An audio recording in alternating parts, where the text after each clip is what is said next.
दोहा सुना होगा रामायण का,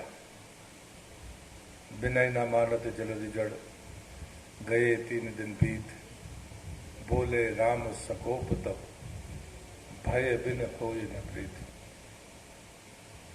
सुरक्षा के लिए इससे बेहतर आकलन नहीं हो सकता। आप कितने ही सद्गुणी हो, कितने ही अच्छे विचार रखते हो,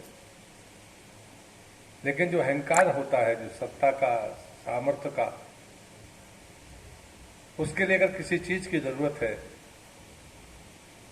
तो स्वयं के सामर्थ्य की जरूरत है। और इसलिए मुझे लगता है कि राष्ट्र की सुरक्षा राष्ट्र का पहला कर्तव्य है। अगर राष्ट्र के अस्तित्व को हम बनाए रखना चाहते हैं तो सुरक्षा हमारी दृष्टि में पहली प्राथमिकता होनी चाहिए। सुरक्षा आंतरिक हो या सुरक्षा बाह्य सुरक्षा हो, सुरक्षा हमारी स्वयं की हो या समाज की हो या देश की हो, हम तो दुनिया की सुरक्षा की बात करते हैं। और इसलिए कई बार हम सुरक्षा को देखने के हमारे जो नजरिए हैं उन पर कई बार मतभेद होता है। और संवाद का मतलब होता है कि हमारी राय, हमारे सोचने का तरीका, हमारे नेतृत्व की कार्य प्रणाली ये देश की सुरक्षा के बारे में कैसी है, ये देश जाने। और मैं गर्व के साथ कहता हूं कि दुनिया जान चुकी है। और उससे कुछ मुझे कहने की जरूरत नहीं, लेकिन चाणक्य ने एक बात कही थी कि किसी आक्रमण से राज्य की रक्षा करना ही राज्य सत्ता का सर्वप्रथम उद्देश्य होता है, एवं राज्य का हित एवं सुख ही राजा का हित एवं सुख होता है। यानी राज्य का हित और सुख वही राजा का हित और सुख होता है। किसी देश की रक्षा करना, राष्ट्र की रक्षा करना, जो उसका पहला कर्तव्य होता है। ये कौन कह रहा है? जिनको हम सबसे बड़े मनीषी के तौर पर मानते हैं, वो चाणक्य इस बात को कह रहा है। क्योंकि रामायण की जब मैं दोहे के से शुरुआत करता हूं तो लोगों को लगता है कि शायद ऐसा ना हो कि कोई भक्ति पाठ हो रहा है, लेकिन चाणक्य को राष्ट्र की एकात्मता और सूत्र को बांधने वाले उन मनीषियों में से एक है। कहते हैं कि आद्य गुरु शंकराचार्य ने आध्यात्मिक रूप से देश की एकजुटता को मजबूत किया, तो चाणक्य ने राज्य सत्ताओं को इकट्ठा करने का काम भारत की भूमि पर किया, तो उनका नाम है चाणक्य। और इस सुरक्षा की चर्चा करने के पहले हमारा मानस स्पष्ट होना चाहिए। और मैं गर्व के साथ कहता हूं कि हम सौभाग्यशाली हैं कि देश के प्रधानमंत्री नरेंद्र भाई मोदी हैं। जब से वो आए हैं, मुझे लगता है कि 2014 के बाद सुरक्षा के परिवर्तनों को लेकर हम अब कैसा आकलन करते हैं, शायद ये दिन आज उसी बात के लिए नियत है। क्योंकि कुशाभाऊ ठाकरे जी जब कहते थे, जब हम लोग युवा मोर्चे में थे, उनके साथ सानिध्य हमें काम करने का अवसर प्राप्त हुआ है, और इसलिए शायद पार्टी ने वक्ताओं के रूप में उन्हीं लोगों को रखा है जिनने ठाकरे जी के साथ में काम किया है। जिनने ठाकरे जी को नहीं देखा, जिनने ठाकरे जी के साथ काम करने का जिनको सौभाग्य प्राप्त नहीं है, वो समझ नहीं सकते कि राजनीतिक कार्यकर्ता को कैसे गढ़ा जाता है। ठाकरे जी पहले पूछते थे, राजनीति में क्यों काम करना,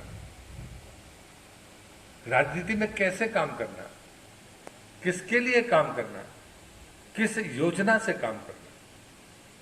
इतने सारे प्रश्न अगर आप अपने आप से करेंगे तो मुझे लगता है कि आपकी समाज और देश के प्रति जवाबदेही उसी दिन तय हो जाएगी जिस दिन आप उसका उत्तर देंगे। क्योंकि ये प्रश्न ऐसे नहीं है कि जिनका कोई सही तरीके से कोई उत्तर दे दे। तब सत्ता नहीं थी मित्रों, तब चुनाव जीतने के लिए कम, जमानत बचाने के लिए ज्यादा लड़ा जाता था। लेकिन हम सौभाग्यशाली हैं।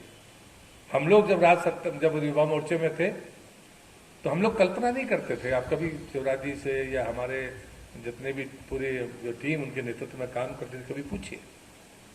लेकिन हम लोग ये जरूर सोचते थे कि अगली पीढ़ी इस त्रासदी को नहीं भोगेगी, ये हमारी जिम्मेदारी है। तब कल्पना नहीं थी कि हम लोग सांसद बन जाएंगे, मंत्री बन जाएंगे। सच बताएं, हमारे मन में कल्पना नहीं थी। लेकिन ये समाज का बदलाव, ये नीतियों की सामर्थ्य, ये काम करने की प्रणाली का परिणाम है कि आज हमारी पीढ़ी सत्ता को अलावा शायद कुछ चीजें जानती नहीं है। और इसलिए मैं नौजवान मित्रों से कहूंगा कि सुरक्षा को वर्तमान के नजरिए में तो देखिए, आने वाले भविष्य की चुनौतियों की दृष्टि से भी देखिए। उस भारत का भी जरा पलट कर अतीत देखिए, जहां पर सब चीजें आयात हुआ करती थी। निर्यात के बारे में कभी भारत सोचेगा?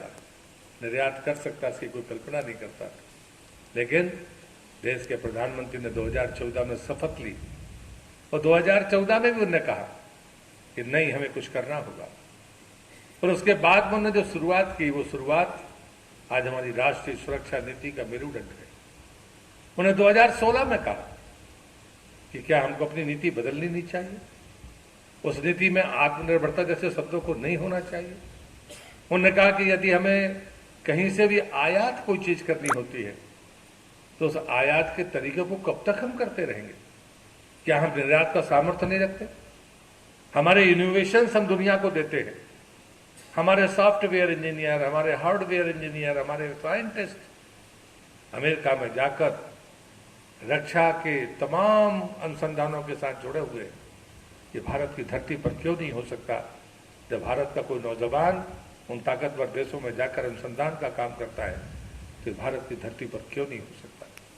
हम लगातार इसी बोझ से दबे हुए लगातार काम करते रहे और दशक पर दशक निकलते गए।